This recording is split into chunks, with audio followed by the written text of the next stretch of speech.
des gens qui vont se démarquer dans une équipe. Parfois, les personnes vont se démarquer comme étant dans les meilleurs, dans les tops. D'autres fois, les personnes vont se démarquer comme étant dans les plus faibles.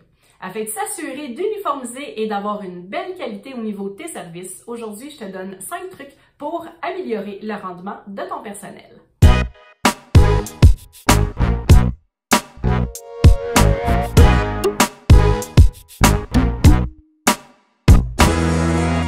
Je m'appelle Julie Massaro et je suis coach en entrepreneuriat en petite enfance. Mon but avec cette vidéo aujourd'hui, c'est de te donner des idées de pratiques à mettre en place dans ton milieu pour améliorer l'efficacité, les interventions et la force de ton équipe. Un des rôles de la directrice de garderie, c'est de donner les bons outils à son équipe pour s'assurer de lui permettre de réussir. C'est donc ton rôle de faire tout ce qui est en ton pouvoir pour t'assurer que tes employés puissent atteindre les résultats souhaités, les objectifs souhaités ou évidemment le rendement souhaité. Premier truc à mettre en place pour améliorer le rendement de ton personnel, c'est de faire des évaluations et des auto-évaluations annuellement. En fait, comment ça fonctionne? C'est que tu crées un questionnaire avec des questions par rapport au travail de l'employé. Évidemment, on fait passer le même questionnaire à tous les employés. Et l'employé, en fait, chaque employé va remplir son questionnaire sur son travail. Comment il se sent? Est-ce qu'il va se noter peut-être sur une échelle de 1 à 5 ou de 1 à 10 sur ses capacités, sur ses qualités, sur ses méthodes de travail? En tant que directrice de garderie, tu fais exactement la même chose. Donc, tu utilises le même questionnaire et tu vas remplir un questionnaire pour chacune de tes employés. Ensuite de ça, tu vas rencontrer de manière individuelle chaque employé et vous allez comparer leur auto-évaluation que les filles ont faite avec toi, l'évaluation que tu as faite d'elles. Et là, tu vas regarder qu'est-ce qui est similaire, qu'est-ce qui diverge pour pouvoir amener la personne à voir peut-être qu'elle a des petits points à travailler. Et tout ça, ça se veut vraiment dans une atmosphère d'échange. Donc, c'est pas très directif, ça se veut vraiment comme un échange bidirectionnel et les commentaires qu'on va nommer lors de l'évaluation doivent être des commentaires qui sont constructifs. Donc, évidemment, dans l'évaluation, qui se veut en fait une forme de rétroaction sur le travail effectué au cours de l'année dernière, on veut souligner les forces de l'employé, mais aussi noter les points à améliorer et que l'employé soit très au fait de ça. Évidemment, pour être capable de faire une évaluation de son employé, il doit au préalablement avoir eu un peu d'observation.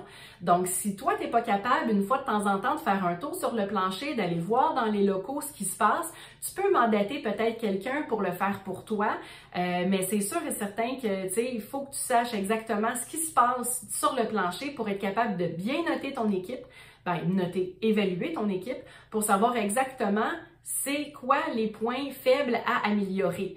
En fait, le but de l'évaluation et de l'auto-évaluation, c'est de savoir exactement les points qui vont être à travailler pour chaque membre de ton équipe afin d'améliorer le rendement de chaque personne. Le deuxième truc que je te donne, c'est de faire du coaching avec ton équipe. Encore une fois, le coaching se veut constructif et se veut un moment d'échange où la communication, elle est vraiment bidirectionnelle. En fait, on veut amener l'employé à voir son potentiel et à trouver des façons d'y accéder. On peut effectuer du coaching de groupe, mais personnellement, je préfère de loin le coaching individuel parce que c'est beaucoup plus personnalisé. On peut travailler vraiment sur des points beaucoup plus précis et on peut amener la personne beaucoup plus loin dans ses réflexions, dans ses démarches. Donc, dans un coaching avec un employé, évidemment, on va souligner ses forces, mais on va aussi nommer les petits défis peut-être à travailler, les attentes et surtout, on va tomber en mode solution pour tenter de trouver des trucs concrets à mettre en place pour pouvoir s'améliorer. Donc là, ici, c'est le temps de tomber en mode solution et idéalement d'aider l'employé à trouver elle-même des solutions pour pouvoir s'améliorer. Des fois, ça fonctionne moins. Des fois, carrément, on n'a pas le choix de lui donner nos trucs. Donc, on fait vraiment un transfert de connaissances pour pouvoir l'aider davantage. Donc, peut-être que la personne, elle sort de l'école, peut-être que la personne, elle a des petites lacunes au niveau, entre autres, de ses interventions. Donc, il faut vraiment lui donner les outils, les explications, les trucs concrets à mettre en place pour que le rendement de cette personne-là puisse être amélioré. Après le coaching, une fois que l'employé repart avec des idées, des trucs, des outils, des solutions et des choses concrètes à mettre en place pour améliorer son rendement, bien pour que le coaching fonctionne, il faut qu'on fasse un suivi. Idéalement, le suivi doit être fait au mois ou aux 3 mois maximum pour justement revenir là-dessus, voir s'il y a une amélioration, sinon retomber en mode solution, trouver d'autres trucs à donner à l'employé pour que vraiment elle puisse s'améliorer et avoir un rendement efficace. Troisième truc pour améliorer le rendement de ton équipe, ben, c'est de faire de la formation continue. En fait, c'est sûr qu'en coaching, on peut transmettre toutes nos connaissances, nos trucs justement vécus pour tenter de donner le maximum d'outils à la personne pour s'améliorer. C'est sûr que des fois, il peut y arriver des situations où c'est vraiment hors de notre champ de compétences, ou c'est des situations qu'on n'a jamais vécues. Je vous donne un exemple ici. Dans mon groupe de 4-5 ans, j'avais une petite fille qui était non diagnostiquée, mais qui faisait des excès de colère, qui avait vraiment une tête dure. C'était vraiment quelque chose.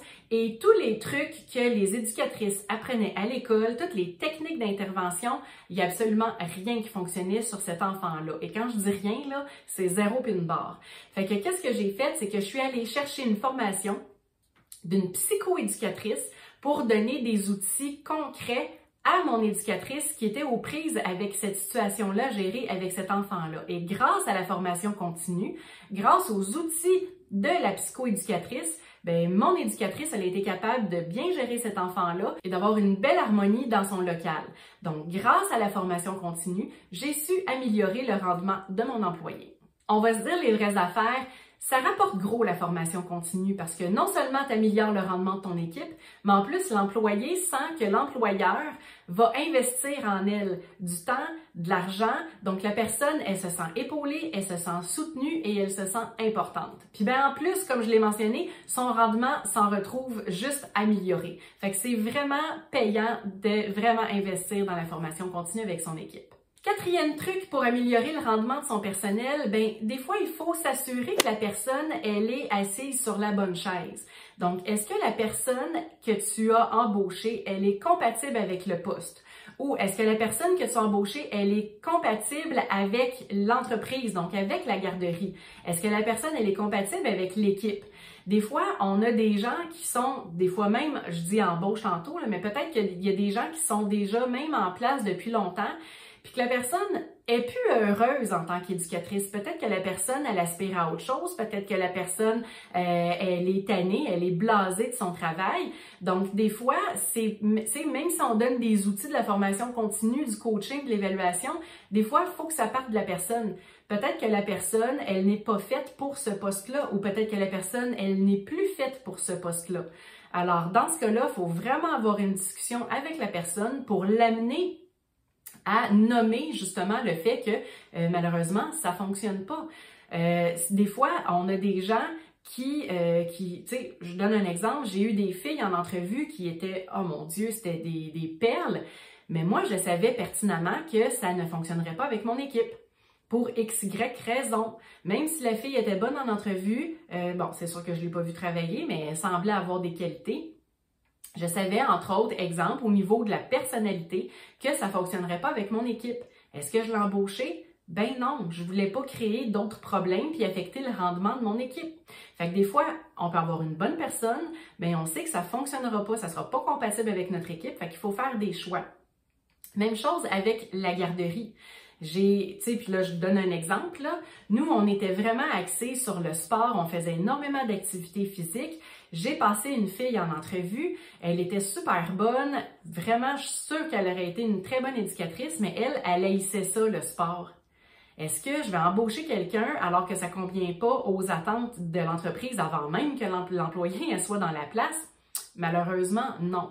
Fait qu'il faut vraiment s'assurer d'une part, d'embaucher les personnes qui risquent d'être compatibles avec le poste, compatibles avec l'équipe et compatibles avec le milieu.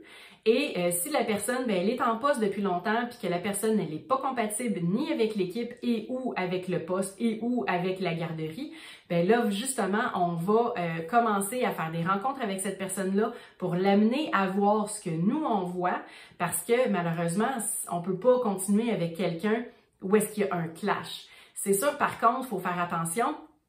On peut pas mettre la personne dehors comme ça. On a des procédures à suivre avec les normes du travail qui est devenue la CNESST. Fait qu'il faut vraiment faire les rencontres et les procédures selon les règles de l'art. Le but ici, quand on met quelqu'un dehors, c'est que faut voir ça comme pas comme si la personne elle perd son travail, il faut voir ça comme si on lui rendait service parce que la personne, elle est peut-être pas heureuse dans ce poste-là ou elle est pas heureuse chez nous pour diverses raisons. Fait que des fois, on n'a pas le choix de se départir de certaines employés pour s'assurer d'améliorer le rendement de son équipe. 5e truc, je l'ai déjà mentionné dans d'autres capsules vidéo, mais au risque de me répéter, de reconnaître puis de récompenser une bonne performance est vraiment crucial parce que ça va venir continuer l'engagement et la motivation de son équipe.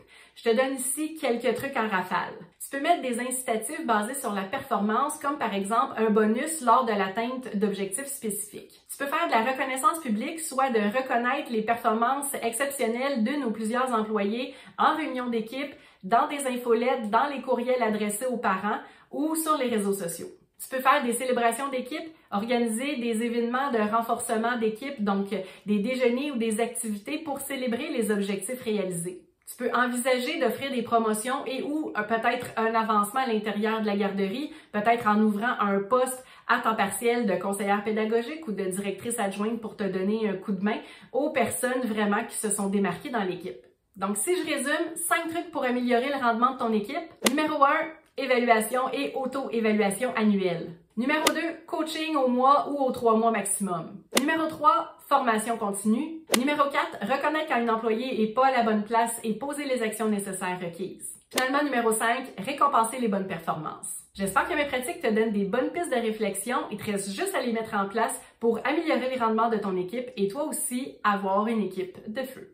Pour plus d'accompagnement, pour améliorer tes pratiques de gestion, ta clarté entrepreneuriale, pour optimiser et faire prospérer ton entreprise à son plein potentiel, visite mon site internet au www.juliemassaro.com ou encore visite ma chaîne YouTube qui regorge de capsules vidéo gratuites. La chaîne YouTube est à mon nom. Je te dis à bientôt!